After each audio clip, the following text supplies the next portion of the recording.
Check that both your hands and the WaterWear cover are clean and dry. Hold Rondo 2 with the MED-EL logo facing upwards. Insert it, microphone first, into the cover. Take the flap at the bottom and pull the rest of the cover over the processor. Make sure the cover fits snugly around the processor without any wrinkles or air bubbles. Place the round adhesive strip over the flat side of the processor, starting at the bottom. There should be no gaps between the strip and the cover. Check that the processor is sealed on all sides by WaterWear and that there are no wrinkles or air bubbles.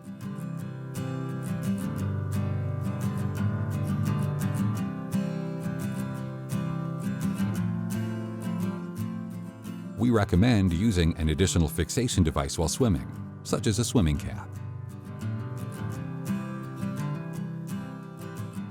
To remove WaterWear, gently peel off the adhesive strip and discard.